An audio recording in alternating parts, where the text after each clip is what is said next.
Assalamualaikum warahmatullahi wabarakatuh. Bismillahirrahmanirrahim. Qala al-muallifu rahimahullahu ta'ala wa nafa'ana bi ulumihi fid dharaini amin ya Allah ya rabbal alamin. Wa alaika sareng misti ka anjeun antajlisa yen diuk anjeun bi akara bimakanin dina pang deketna tempat ilaika ka anjeun wala tataharro sareng ulah mikahayang anjeun sudurul majalisi kana kautamaan pirang-pirang tempat diuk. Fa innan nabiyya sallallahu alaihi wa alihi wasallam karena sayaktosna Kangjeng Nabi sallallahu alaihi wa alihi wasallam la yu'rafu eta henteu dikanyahokeun naon majelis suhu tempat calikna Nabi min majelisi ashabihi ti tempat calikna pirang-pirang sahabat Nabi li annahu karana sayaktosna Nabi kana eta bukti Nabi ya jelisu eta sok calik Nabi haitsun taha sahingga sakira-kira dugi bihi ka Nabi naon al majelisu tempat diuk wa kadzalika sareng eta nya kitu deui Kangjeng Nabi ya jelisu eta calik Kangjeng Nabi teh ya jelisu eta calik sah ashabuhu sahab pirang-pirang sahabatna Kangjeng Nabi radhiyallahu anhum radhiya muga ngaridhoan sallallahu Gusti Allah anhum ka itu ashab wa idza jalasta sareng di mana-mana diuk anjeun pi masjidin di masjid panwi mangka kudu nganiatan anjeun al i'tikafa kana i'tikaf litanala karena supaya menang anjeun as-sawaba kana ganjaran walazim sareng kudu misti ka anjeun naon al adab-adaban fihi di masjid wahzar sareng kudu ngajauhan anjeun antal aba kana yen ulin anjeun aw tasiha atawa gogorowokan anjeun aw tu'ziya atawa nganyenyeri anjeun milaraan anjeun ahadan ka salah saurang minal musallina ti pirang-pirang jalma anu sarolat kabeh wastagil sareng kudu katungkul anjeun fihi di jero masjid bi qiraatil qur'ani ku maca Al-Qur'an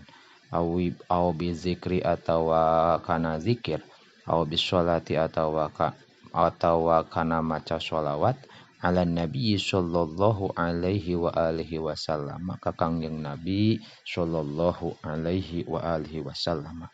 wa iyyaka sareng kudu ngajauhan anjeun anta takallama kana yen ngobrol anjeun fihi di jero masjid bi umuri dunya kana pirang-pirang urusan dunia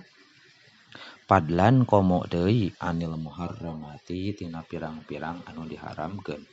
wa fil hadisi sareng eta tetep dina hiji hadis sayakunu fi akhiri zamani ari lapad sayakunu fi akhiri zaman sayakunu bakal aya fi akhiri zamani eta tetep di akhir zaman saha qaumun hiji kaum yakunu anu bukti naon hadisuhum obrolanana itu kaum teh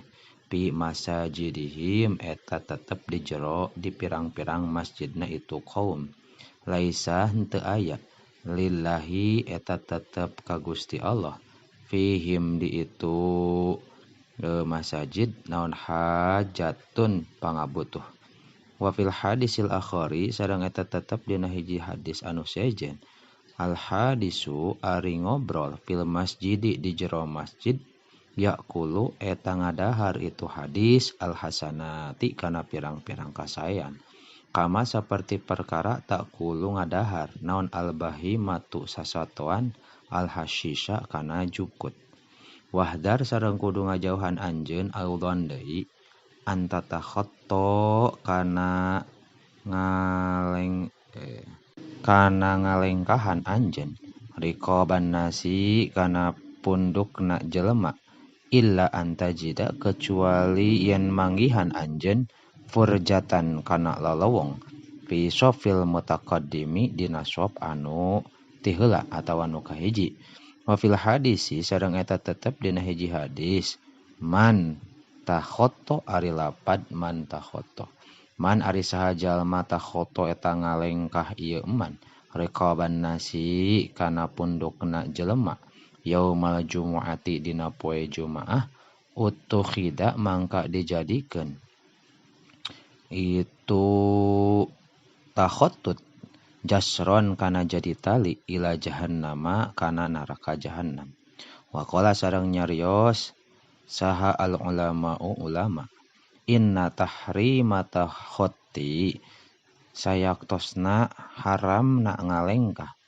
hijikeun inna tahrima ta khotti riqabi sayaktosna haram na ngalengkah